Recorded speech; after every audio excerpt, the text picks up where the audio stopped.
जायचं होतं, मला सांगून ठेवलं होतं हे 3 दिवस नाही पण काहीतरी अडचण आली आणि त्यांना ते जमलं नाही यावर्षी.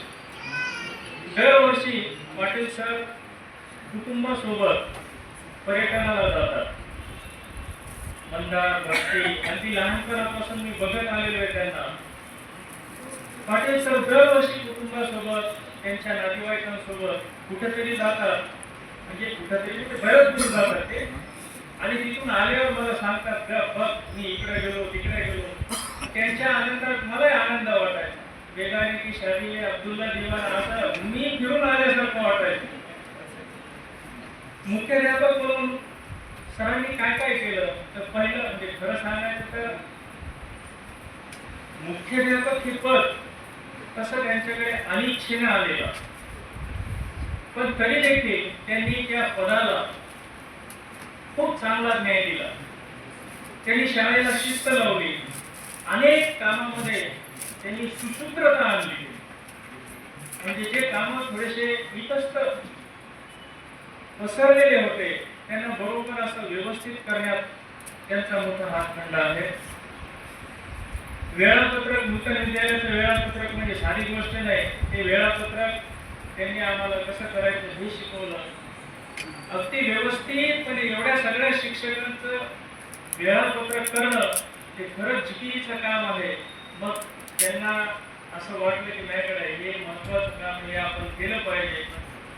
बरेच वर्ष त्यांनी त्याच्यामध्ये काम केलं. त्यांनी परीक्षा विभाग वाटायला सोपं आहे, पण एवढ्या सगळ्या 2,500 विद्यार्थ्यांची परीक्षा घेणं सोपं नाही. एवढे 42 तुकडे आहेत आमच्याकडे, एवढे हॉल आहेत, 42 हॉल आहेत, त्याच्यापेक्षा जास्त हॉल आहेत. कुणाला कुठं बसवा काय नाही हे सगळं व्यवस्थितपणे ते करीत असतात.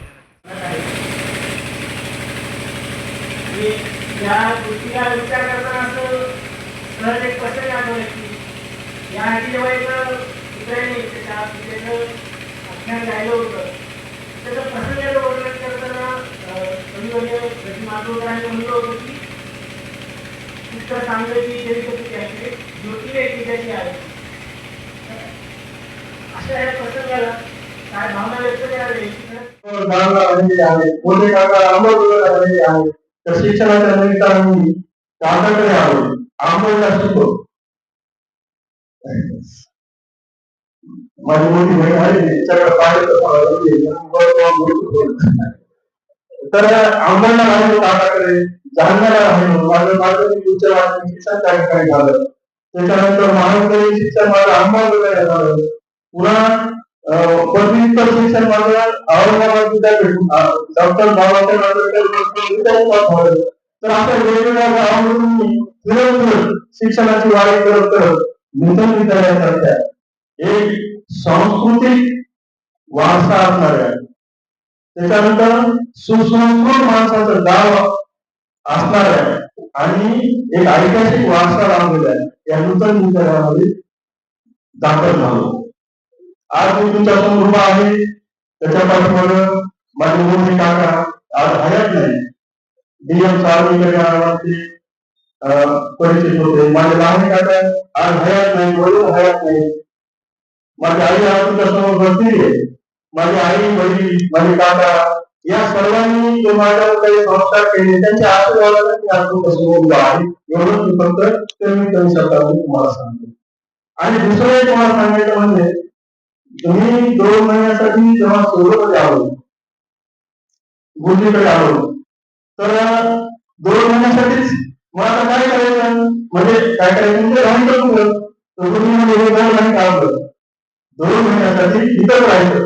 मी 2 महिन्यासाठी देशपांडेकडे राहिलो.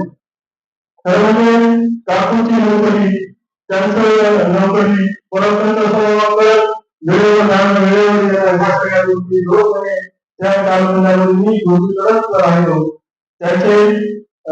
त्याच्यानंतर मग योगायोगाने 2 महिन्याच्या नोकरीमध्ये मिळालं. पुढे 6 महिने राहावं लागलं. त्यानंतर मग मी दुसरीकडे रूम करून त्यांच्या परवानगी चालवली.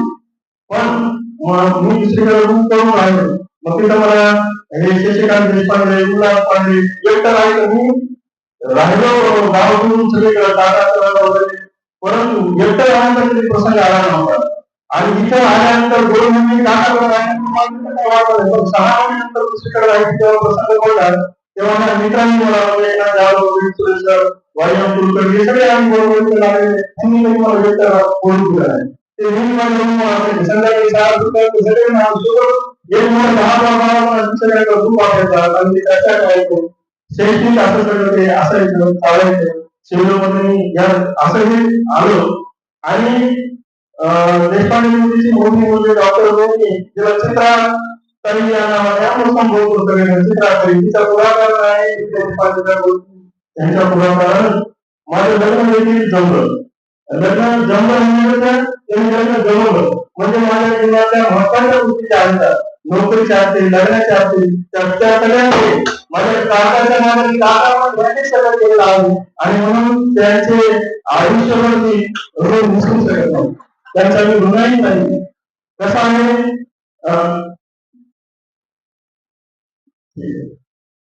त्या काकाच्या नावावर खूप उपकार आहे एवढं मी तुम्हाला सांगतो.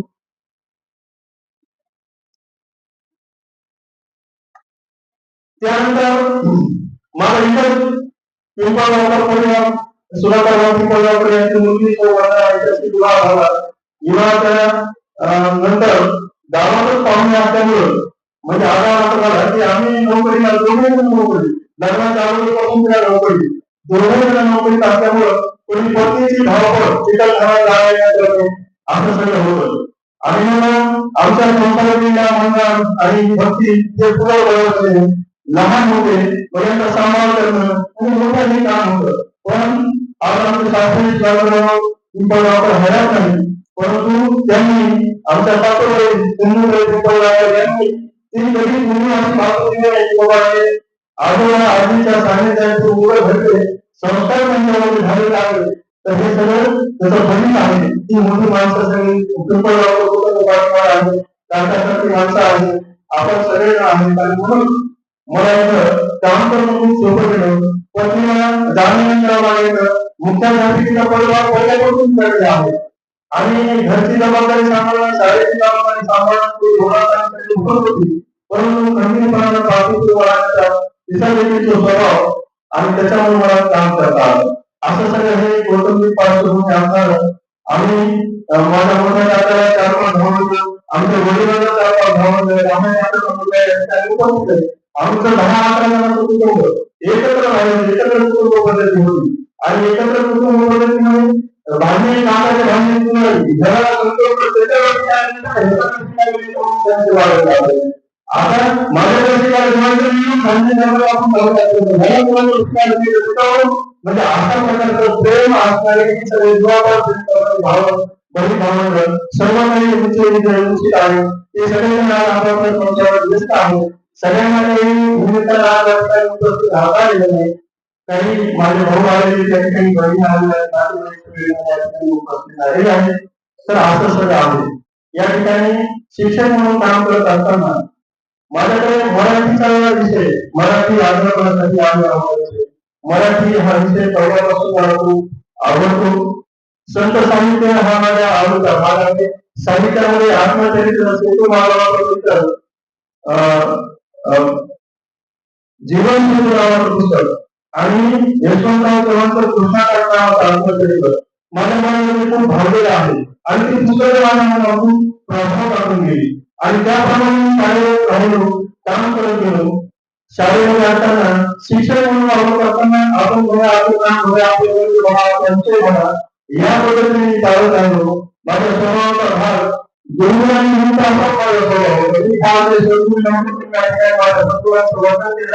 तुम्ही सर्वांनी सांगितलं किती खूप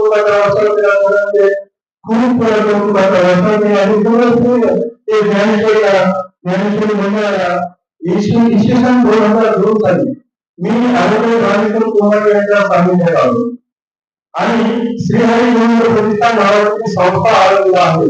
त्या ठिकाणी ध्यानाच्या माध्यमातून ज्ञानेश्वरीचा अभ्यास करायचो. त्याचे महाराष्ट्र साधक आहे त्या सान्निध्यात आल्यापासून गुणाचा पाहण्याचा दृष्टिकोन माझा बदलला. एवढंच फक्त या निमित्ताने त्यांची आग्रह व्यक्त करतो. तुम्हाला सांगायचं म्हणजे संस्कार माझ्याकडं जबाबदाऱ्या दिल्या. शाळेमध्ये शिक्षण असताना तुम्ही योग्य केला, संस्कृती विभाग आहे, सण विभाग आहे, क्रीडा विभाग आहे, वेगवेगळे विभाग आहेत, अनेक विभागामध्ये काम करत गेलो आणि काम करत करत घडत गेलो. आपली शाळा नूतन विद्यालय शाळा ही फक्त विद्यार्थ्यांना घडवणारी शाळा होती, तर ती खऱ्या अर्थाने शिक्षकांना घडवणारी सुद्धा शाळा आहे असं मला वाटतं. ह्या शाळेने मला खूप दिलं, शाळेमुळे मी घडलो, मी इतर चांगला म्हणलो, शाळेमुळे त्या चांगला झालो असं मला म्हणायला लागलं. नागपूर होते, आम्ही फलक निर्माण करायचो, आणि फलक निर्माण करत असताना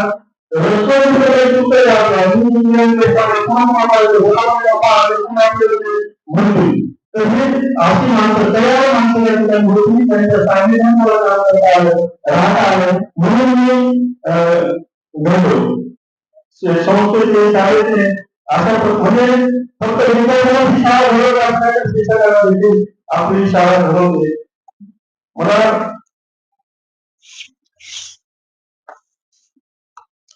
शाळेत कसं भरपूर सहकारी मित्रांनी जॉईन केलं. संस्थेनं वेळोवेळी माझ्याकडे जबाबदाऱ्या दिल्या, पर्यवेक्षण, मुख्याध्यापक अशा वेगवेगळ्या जबाबदाऱ्या माझ्याकडे आल्या. ह्या सगळ्या जबाबदाऱ्या सांगत असताना अनेक नवनवीन प्रश्न समोर येते, आधी अडचणी येत्या, समस्या येत्या, पण जेव्हा जेव्हा असं काही आधी समस्या समोर आल्या तेव्हा संस्था खंबीरपणे माझ्या पाठीशी उभं राहिली. म्हणून मला काही काम केलं नाही असं वाटतच नाही. कारण काय की काम करत असताना सगळं संस्थेचं मार्गदर्शन घ्यायचं. आमचा सगळा स्टाफ खूप चांगला आहे. या संस्थेमध्ये शिक्षकांना अतिशय सन्मानाने लाभ दिला जाते. शिक्षक, महिला भगिनी, मुख्याध्यापक असताना त्यांना जर असं वाटतं की पाटील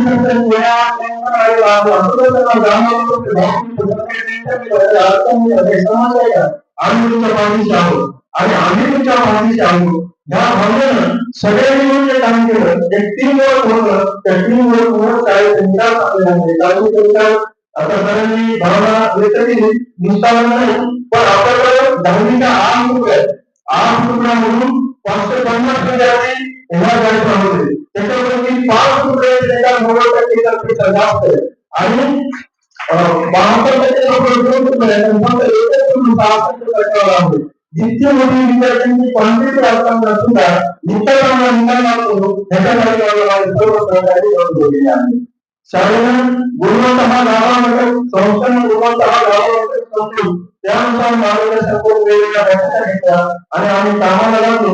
नुसतं 10वीचेच निकाल नाही, तर आम्ही त्या निकालासोबत वेगवेगळ्या स्पर्धा परीक्षा, होळी बाबा स्कॉलरशिप, परीक्षा, सगळ्या परीक्षांमधून विद्यार्थ्यांनी भौगोलिक असं देश संपादन केलं.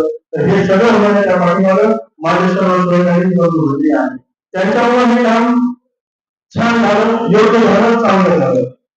तसं मुख्याध्यापक म्हणून काम करत असताना फक्त शिक्षकच नाही, शिक्षकेतर कर्मचाऱ्यांचा सन्मान देतो, सेवकांचा सन्मान देतो, आमच्या शाळेमध्ये तिसरे कर्मचारी असतात, त्या सगळ्यांनी माझं काम घडवून दिलं. एक पालकाला काम कर, एक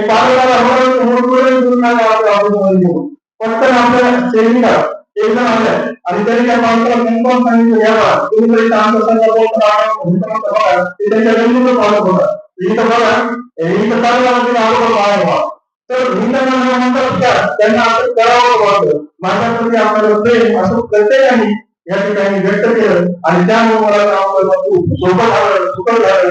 ह्या सगळ्या जबाबदाऱ्यांनी पार पाडण्यात ते केवळ आणि केवळ सहकार्यामुळे पालकांचा विश्वास आहे, सहकार्याचं सहकार्य आहे आणि संस्थेचं मार्गदर्शन आहे. त्यामुळे मी या ठिकाणी चांगलं काम करू शकतो.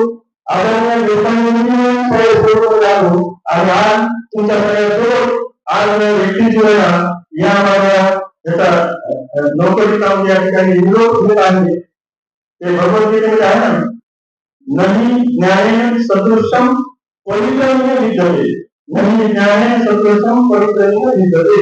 ज्ञानासारखं पवित्र या जगात दुसरं असं काहीच नाही. तर अशा ज्ञानदानाच्या पवित्र क्षेत्रात कार्य करण्याचं मला भाग्य लाभलं. हे भाग्य ज्यांच्या लाभलं. अक्षरशः नोकरी लागलं तर टपाल घरी आणून देणारा तो भाग्यवान. तेव्हा पासून ते आजपर्यंत या कार्यक्रमाचं आयोजन करणाऱ्यापर्यंत सगळ्यांचं म्हणजे माझ्या काय आहे, सगळ्यांच्याविषयी माझ्या मनामध्ये कृतज्ञता आहे, त्यांच्याविषयी आभार आहे.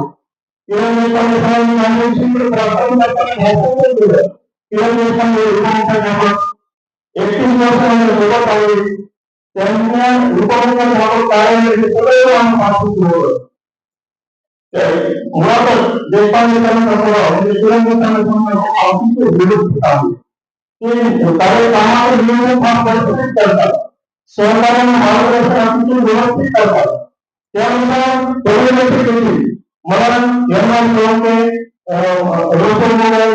त्याच्यानंतर बोलणार बोलतात, त्याच्यानंतर आपले गणेश महादेव या सगळ्या खूप सहकार्य लावलं.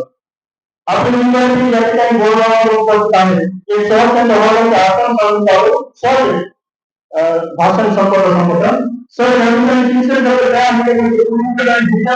तयार होतो आणि आम्हाला वर्गावर तयारी जावं लागायचं. पुन्हा पाठते करायला ते पाठते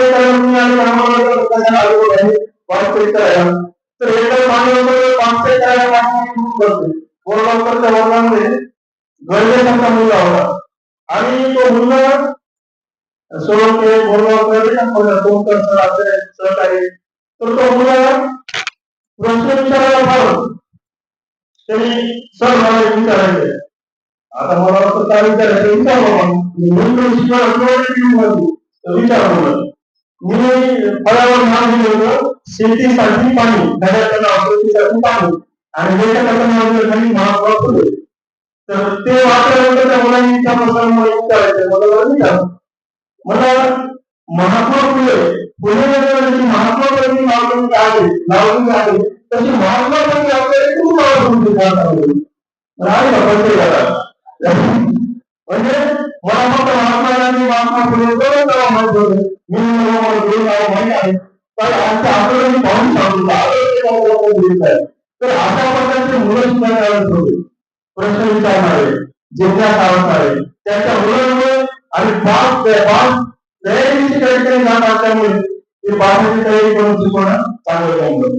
देशपांडेच्या सांगण्यात राहिल्यानंतर उदाहरण शिकवणं हा जो भाग आहे उदाहरण शिकवणं त्यामध्ये कसा उदाहरण शिकवणं आवडायचं म्हणून आणि तुम्ही तुम्हाला भारतीय समारोप तुम्ही त्याला सांगतो मी कधी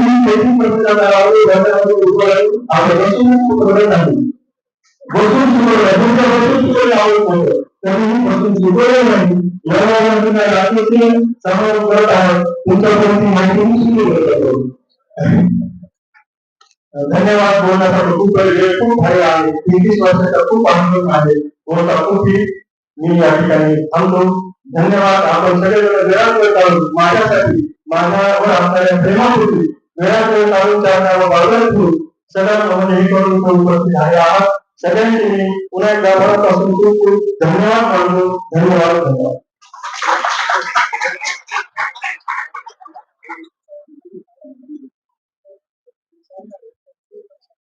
एक सूचना विसरलो जी खूप महत्वाची आहे. जे कार्यक्रम झाला की लागलीच स्नेह भोजनाचं आयोजन केलं आहे. स्नेह